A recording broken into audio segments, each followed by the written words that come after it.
Hello, and welcome to the opening show of our primetime series, What Would You Do? If you see something and you think it's wrong, do you step in or do you step away? What people say and what they do aren't always the same.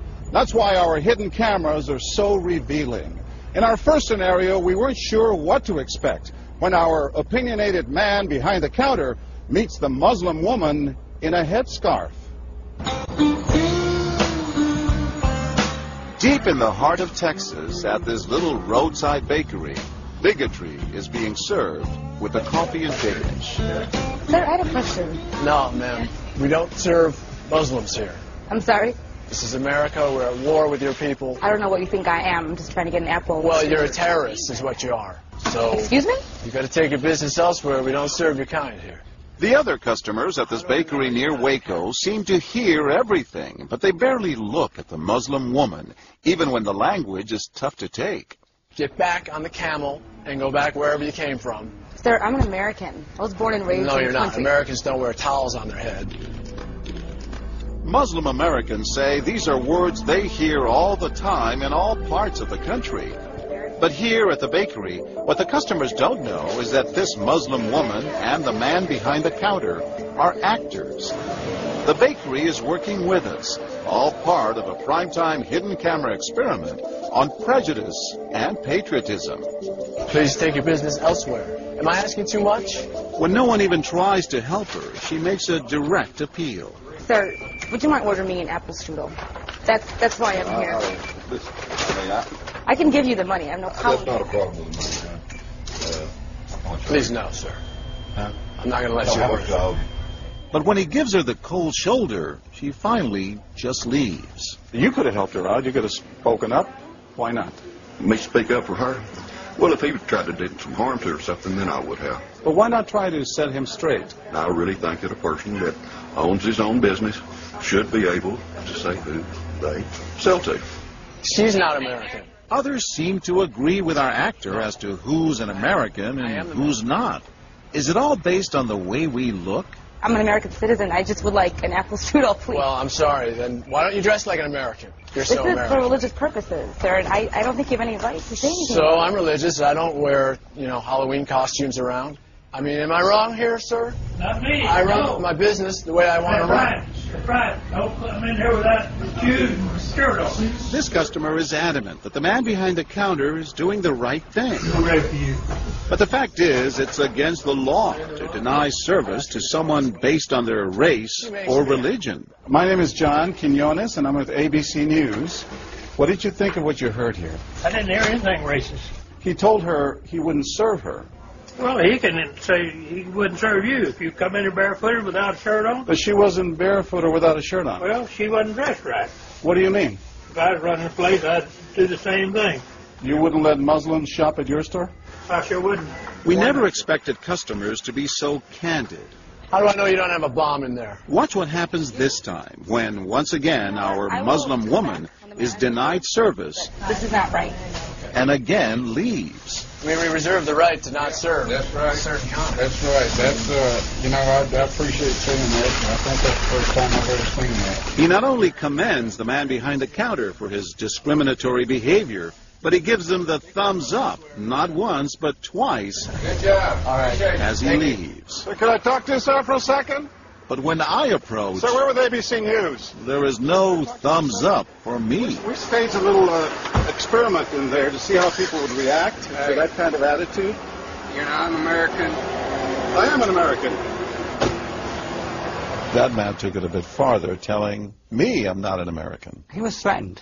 Jack DeVideo is a social psychologist at Yale University. So when we as Americans feel threatened from the outside, we're going to define ourselves in very rigid fashions. Either you're with me, and if you're not really one of me, then you must be somebody else who's against me. The young woman in our experiment is an actor. But for this woman, discrimination is all too real. Nahaya Javed helped us design our experiment.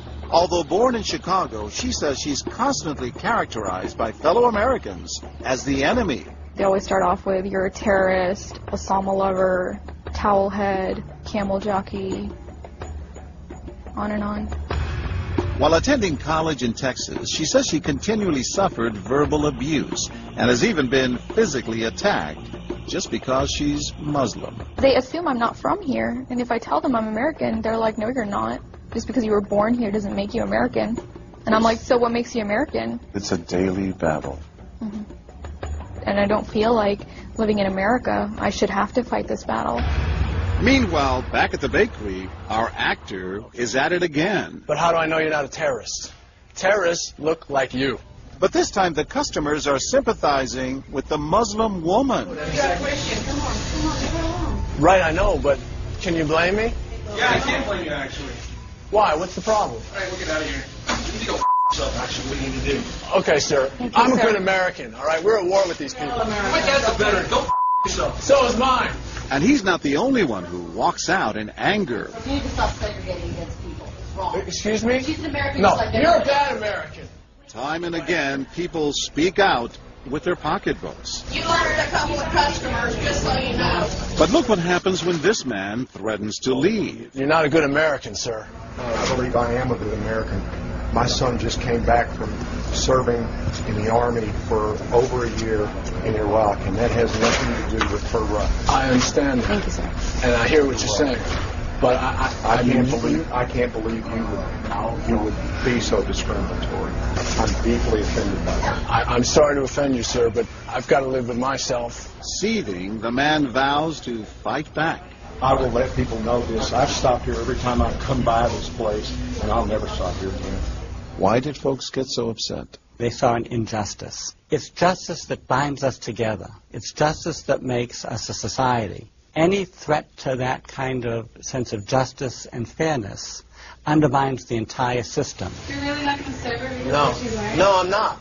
Perhaps that's why more customers are outraged by our actor's hateful behavior than approve of it. You're not dressed like an American. But no one is more persistent than these two young women who can't believe what they're hearing. Take your jihad, take it back out to the parking lot. Excuse me? I mean, I got to protect my customers, okay? You're really offensive and disgusting. Well, I'm sorry. I'm just trying to protect you here. Thank you. You're sick. Like that doesn't mean anything. This is a How do you know? culture. These people are trying to kill Americans. It's disgusting. It is my culture. So you're ready to serve me, but you're not ready to serve her? You're obviously dressed like an American. Big deal. She's Muslim. And unlike the others, they don't just leave in anger. They stand their ground. So you're going to regulate what people wear? Yes, because I believe Are you the the degree manager? of... No, I'm not the manager. Can I speak to your manager? I'm John Quinones with ABC News. It's only when we catch up with our heroines that they finally let their guards down. I'm with my friend who's, Muslim, and it's, I've just seen how people treat them differently. And it really hurts me. Just watching them stand up for what they believe in touches Professor DeVideo. In a way, they defended America. And I was impressed by that, because they wanted this to be a just society, a just place, a just bakery. I'm John Quinones. And remember this man whose son served in Iraq?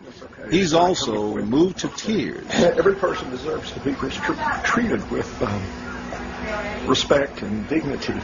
No matter how in they're every dressed. situation, no matter how they're dressed. Never have we seen reactions so polarized, from a thumbs up for prejudice to an emphatic thumbs down. Go yourself. Two different Americas, both convinced they're patriotic. At the end of the day, 13 people stood up for the Muslim woman, while 6 sided with the clerk. But the majority of the bystanders, 22, did or said absolutely nothing. That's what's most frightening to Muslims like Nahaya, who was watching our experiment. In fact, so frightening that they often avoid going out by themselves. It's really sad because I'm old enough to be able to do things by myself. I shouldn't need a chaperone all the time. But that one time that I'm alone and something bad might happen, I'd rather be safe than sorry. Hi, I'm Nahaya. It's no wonder this young woman was so moved by the people who came forward to protect a stranger who just happens to be Muslim. There's just so much cool shit, and I wish more people would do these types of things. And I do too. It would make my life a lot easier. I'll go with you.